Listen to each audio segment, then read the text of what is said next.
Continuous. जैसे आपने की है तो हसन यूसुफ की कितनी है 5.6, शुजा की कितनी है 5.8, उस्मान 5.10, शहयार 5.9, शमरोज 5.8, अब्दुल्ला 5.6 और मुस्तफ़ा 5.8। लेकिन जो ही आप थोड़े नेक्स्ट ईयर बाद दोबारा चेक करेंगे तो ये हाइट में चेंज आएगा कि नहीं आएगा? ऑब्वियसली आएगा। तो ये क्या है? ये कंटिन्यूस वेरिएशन है। लेकिन बच्चे दोबारा चेंज आता है। हाँ, लेकिन अगर आपकी ब्लड ग्रुप की एग्जांपल ले लें तो अगर एक बच्चे का ब्लड ग्रुप ए है तो क्या उसका बाद में जाके बी हो सकता है?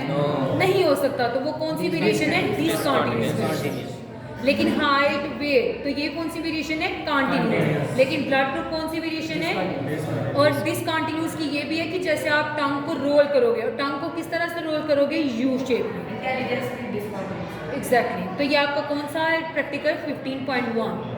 आपने 10 स्टूडेंट को लेना है और उनकी इंचेस के हिसाब से आपने हाइट मेजर करनी है और उसका फ्रीक्वेंसी खुद ये ड्रॉ करना है। ये आपका रिजल्ट होगा। क्लियर है?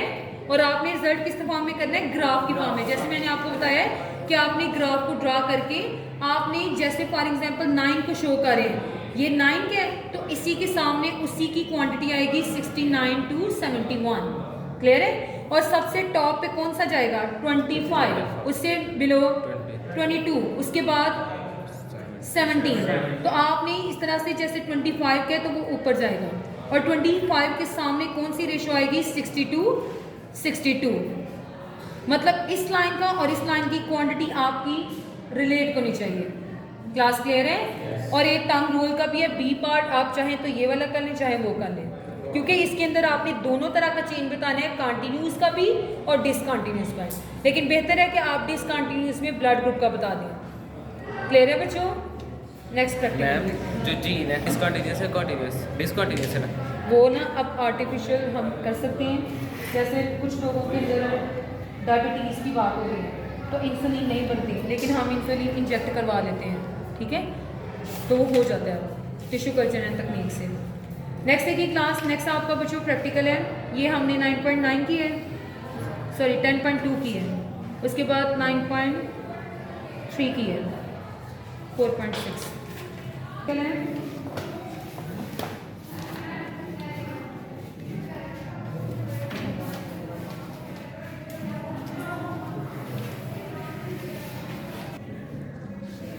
नेक्स्ट प्रैक्टिकल है आपका study the cells of onion epidermis, कि आपने ऑनियन की जो एपिडर्मिस है उसको चेक करना है। इसके लिए आपको क्या क्या मटेरियल रिक्वायर्ड है? कंपाउंड माइक्रोस्कोप, ठीक है, ऑनियन लाइट माइक्रोस्कोप है, ठीक है, उसके बाद नाइफ चाहिए, डिसेक्शन बॉक्स बनाएं,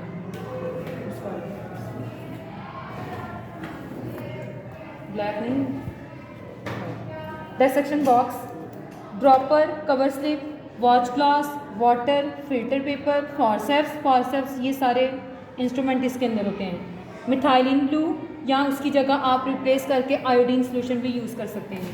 ठीक है, पेट्री डिश भी होंगी छोटी छोटी, वो पकड़ाओ, वो पेट्री डिश। आंटी से जाए नाइफ लेके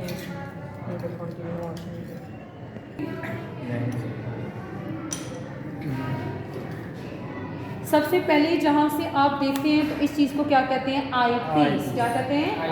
आई पीस। उसके बाद ये क्या होते हैं? ऑब्जेक्टिव्स, ये वाले, ठीक है। इसकी क्वांटिटी होती है जैसे 3x to 9x है, जो कि किसी भी ऑब्जेक्ट को क्या करते हैं? मैग्नीफाई करते हैं, जिससे आप किसी भी ऑब्जेक्ट को देखते हैं तो उसके साइज को क्या कर देते हैं? इंक्रीज कर देते हैं। इसे कहते हैं कोर्स एडजस्टमेंट। क्या कहते हैं? Course adjustment. और ये होता है फाइन एडजस्टमेंट। फाइन एडजस्टमेंट ये क्या होता है? Course adjustment. इसकी वजह से ना आप ये जो आम पीस है इसको अप एंड डाउन कर सकते हैं, लेकिन इसकी वजह से आप जो ऑब्जेक्ट को देख रहे हैं उसको अच्छी तरह से उसकी ब्लरनेस को रिमूव कर सकते हैं, फोकस कर सकते हैं। और ये क्या होता है? स्टेज। ये क्या होता है बच्चों? स्टेज। ये होती है स्टेज क्लिप। क्या होता है? Stage clip. उसके बाद ये मिरर। अगर मिरर होगा, अगर आपकी लाइट रिफ्लेक्ट करेगी देन ही आप किसी भी ऑब्जेक्ट को देख सकते हो। तो सबसे पहले, और उसके बाद ये क्या है? बेस। और ये आर्म। क्या होता है? आर्म। क्लियर है? नोज पीस है। दोबारा देखें, ये सबसे पहले क्या है? Eye piece. उसके बाद nose piece, coarse adjustment, coarse adjustment.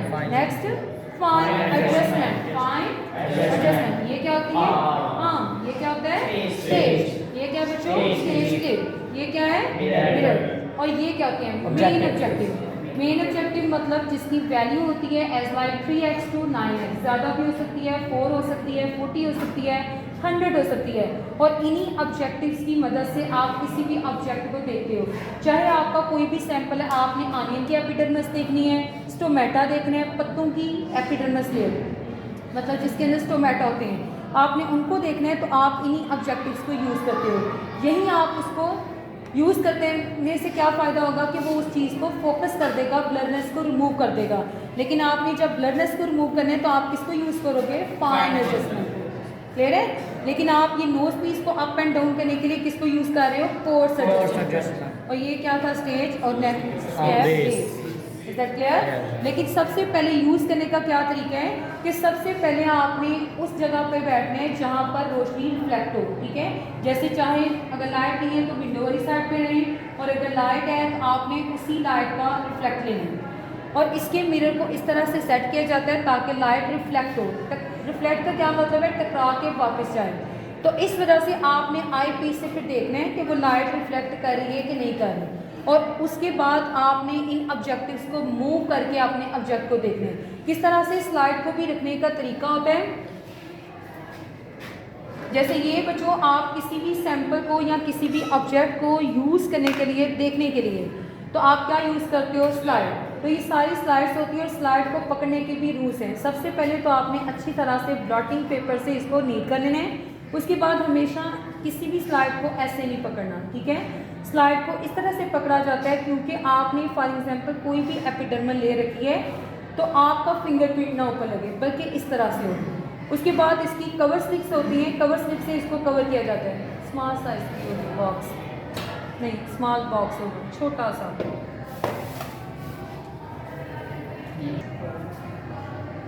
उसके बाद बच्चों ये कवर स्लिप्स होती हैं। आपने स्लाइड के ऊपर जो भी सैंपल रखना है, सैंपल रख के आप क्या करोगे? इसी कवर स्लिप को यूज़ करके इस तरह से इसको रखोगे।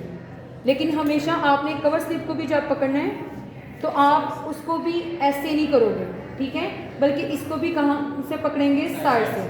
और आपने अपने सैंपल को जब भी रखना है, कोई भी सैंपल को, तो आपने स्लाइड की ना तो इस साइड पे रखना है ना ही इस साइड पे, बल्कि कहाँ पर रखा जाता है? सेंटर पे। और आपने इस तरह से कवर स्लिप से उसे कवर करना है, फिर आप अपने सैंपल को चेक करेंगे। फॉर एग्जाम्पल आपने सैंपल को चेक करना है तो आप स्लाइड को किस तरह से सेट करोगे? पहले तो लाइट पास हो रही है कि नहीं हो रही, फर्स्ट पॉइंट। सेकंड पॉइंट, आप ये क्लिप को हटा के आप अपनी ये स्लाइड को, सैंपल आपका बिल्कुल दरमियान में आना चाहिए। ये जो स्टेज का होल है उसके मिड में आपका क्या आना चाहिए? सैंपल आना चाहिए। और इसी सैंपल के ऊपर क्या आना चाहिए? आपका ऑब्जेक्टिव। ठीक है, उसके बाद आप उसको आई पीस की मदद से, नोज पीस और कोर्स एडजस्टमेंट की मदद से आप उसको सेट करके देख सकते हैं। क्लियर है? और आज हम कौन सा प्रैक्टिकल कर रहे हैं? आनियन की एपिडर्मल लेयर। सबसे पहले बच्चों आपने नाइफ की मदद से इसको कट कर लेना है। फॉर्सेप्स क्या कहते हैं? Forceps. Dissection box, dissection box में से आप फॉर्सेप्स को यूज़ करोगे और इसी फॉर्सेप्स की मदद से हम इसकी एपिडर्मल लेयर लेंगे। और एपिडर्मल लेयर किस तरह से? ये इसके स्केल लीव्स होते हैं। स्केल लीव्स मतलब जिसके अंदर वो अपने रस को स्टोर करते हैं। अब आप क्या करोगे? इसकी एक स्केल लीव्स को उतार के इसकी एपिडर्मल लेयर लोगे और इसकी एपिडर्मल लेयर फॉर्सेप्स की मदद से भी ले सकते हैं, खुद भी ले सकते हैं।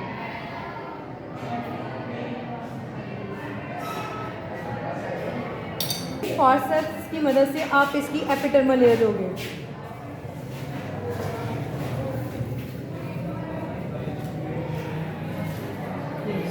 ठीक है, आपने इसकी एपिडर्मल लेयर ले ली है। अब निकाल के आपने कहाँ पर रखना है? उस पेट्री डिश के लिए। आपने 3 तरह की पेट्री डिश लेनी है जिसको मेंशन करने हैं A, B और C।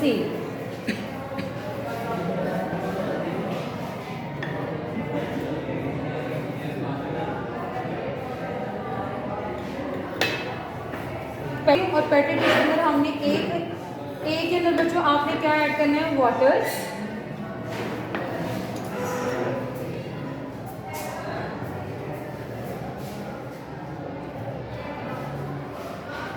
अब आप क्या करोगे? जो आपने फॉर्सेप्स की मदद से उसकी एपिडर्मल लेयर ली है उसको हम 2 मिनट्स के लिए पानी के अंदर रखेंगे। बच्चों, ताकि उसकी अपेयरनेस हो सके। ठीक है, उसके बाद आपने जो बी पेटेड डिश ली है, आप उसके अंदर क्या ऐड करोगे? Methylene blue. क्या ऐड करोगे? ड्रॉपर की मदद से। क्यों यूज़ करते हैं? ताकि आपने किसी भी ऑब्जेक्ट को देखना है तो वो उसको मैग्नीफाई करते हैं। ठीक है, इसके लिए हम ये केमिकल यूज़ करते हैं, या तो आयोडीन या उसके रिप्लेसमेंट में आप मिथाइलिन ब्लू भी यूज़ कर सकते हैं। अब आपने 1 मिनट बाद यही एपिडर्मल लेयर को लेना है, उसके बाद आपने कहाँ पर रखना है? जिस पेटेड डिश में आपने क्या रखा है? Methylene blue.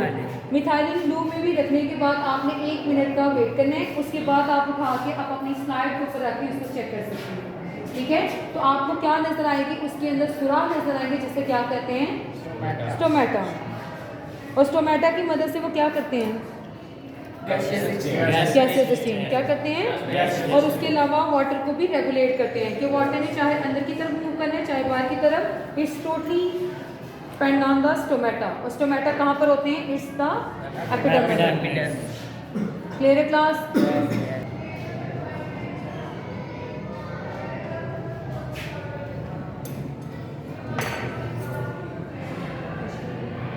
ऑब्जेक्ट को स्पेसिमेन भी कह सकते हैं। ठीक है, अब आपने क्या करना है? स्लाइड के कहाँ पर रखना है बच्चों? सेंटर में।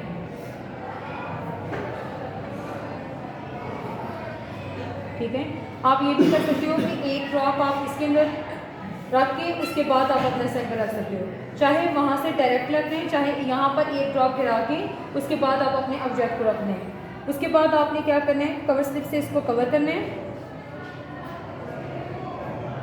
और जितना भी एक्स्ट्रा लिक्विड होगा आपने उसको प्लॉटिंग पेपर से साफ कर लेंगे। इसी स्लाइड को स्टेज पे फिक्स करके तो चेक करेंगे।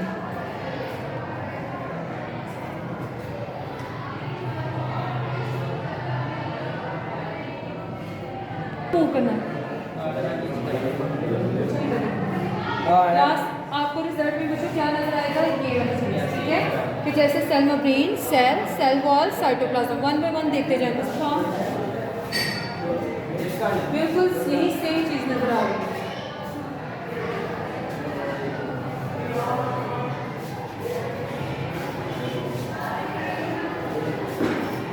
इधर से भी ना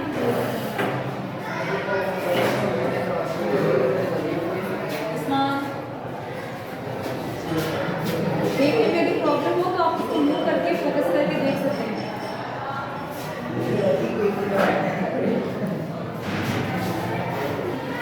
बच्चों, आप यहाँ से ना पिक भी बना सकते हैं, यहाँ से कैमरे को यहाँ रख के ना नीचे सैंपल की पिक भी बना सकते हैं।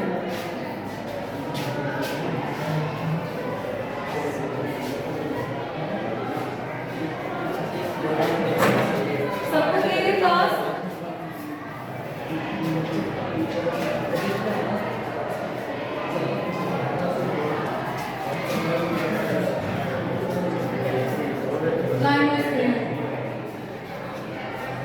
क्लियर है बच्चों?